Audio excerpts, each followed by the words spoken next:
Mbahaye ikaze kuri SEM Edu7.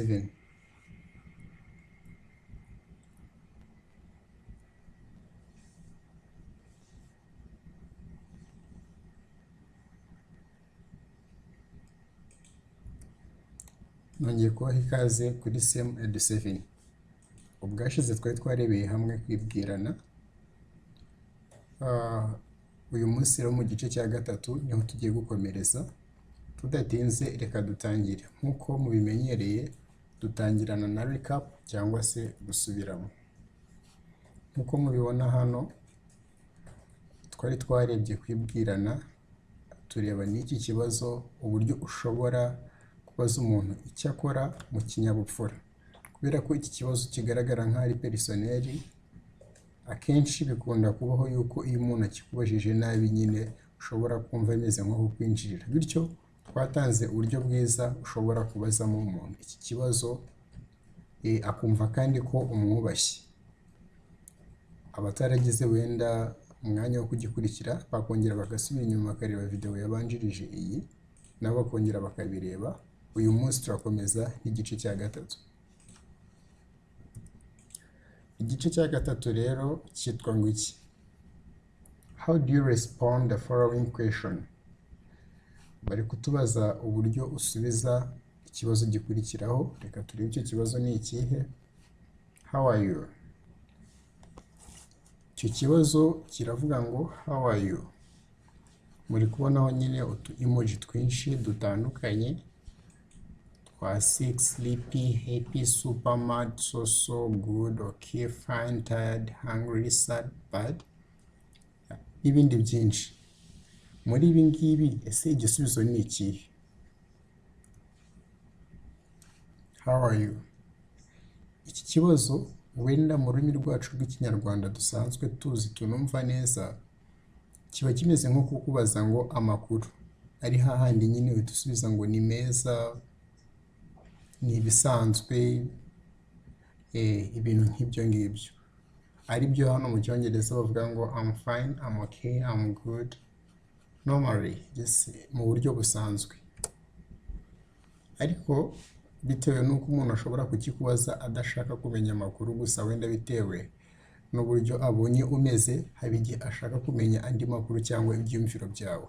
Tuvuga urarwaye, usa n'ubabaye se, urishimye cyane se, wakomeretse, akaba ashaka kukubaza nk'ibyakubayeho.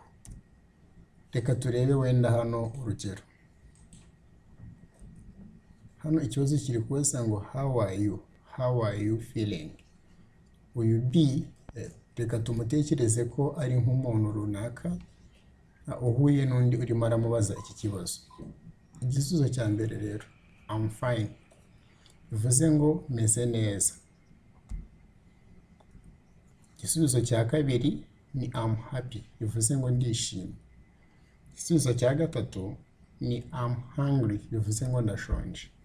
Igisubizo cya kane ni I'm thirsty bivuga ngo mfite inyota cyangwa se mfite icyaka. Igisubizo cya gatanu ni I'm satisfied cyangwa I'm full bivuze ngo ndahaze. Hanyuma igisubizo cya gatandatu ni I'm sick bivuga ngo ndarwaye. Igisubizo cya munani ni I'm enjoying bivuze ngo merewe neza. Kuri iki gisubizo I'm enjoying, hari abantu benshi batekereza ko I'm enjoying bivuga gusa ngo ndi kuryoherwa, ariko ushobora kubaza umuntu utari kunywa ikintu runaka cyangwa se utari kurya, bikaba byasobanura ngo merewe neza. Icyanyuma ari nacyo dusorejeho kiravuga ngo I'm sad cyangwa se ndababaye. Twarebye ibisubizo muri rusange, reka turebe n'urugero wenda aho byakoreshejwe. Hano hari umuntu witwa Kaneza. Kaneza arabashije ngo how are you John? John aramusubiza ngo I'm fine. Ni kubaza ngo na n'ubundi we yumvisha ari cya kibazo gisanzwe. Umeze ute John? Meze neza. Murakoze. Kaneza yumvishe atanyuzwe, arongera noneho amusubiza muri cya kibazo cya mbere n'ubundi, ariko yongeyeho ubusobanuro cyangwa icyo bita mu cyongereza emphasis. How are you feeling now? Ese urumva umeze ute? Gwenda bitewe n'uko yamubonaga. Aramusubiza ngo I'm thirsty. It's too hot. Yaramusubije ngo uyu ni John urimo arasubiza ngo I'm thirsty. It's too hot. Nko kumubwira ngo mfite inyota harashyushye cyane. Yego, birumvikana umuntu ashobora kugira icyaka kubera gushyuha cyane.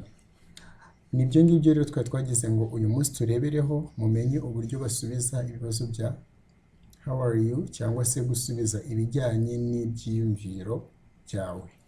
Hanyuma rero twarebye ibibazo byose muri kubona bitangirwa na I am. Mu kinyarwanda ni ndi. Ndishimye, ndashonje, ndahaze, ndarwaye, ndababaye, merewe neza, meze neza. Ni ukuvuga ko ibibazo byose hari ikintu biri guhuriraho. Biri kuvuga ku muntu wa mbere cyangwa umuntu umwe.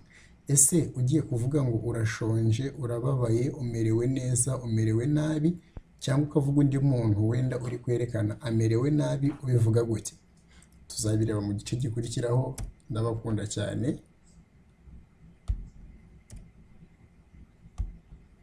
Naho ubutaha. Tutarasoza, tutaragenda, ibuka kwitoza kuvuga. Ntabwo ukwiriye kwiga ngo uhite ugenda, ahubwo uragenda ugasubiramo ibyo wize kugira ngo urusheho kubifata bitagoranye cyane. Thanks for watching. Happy learning.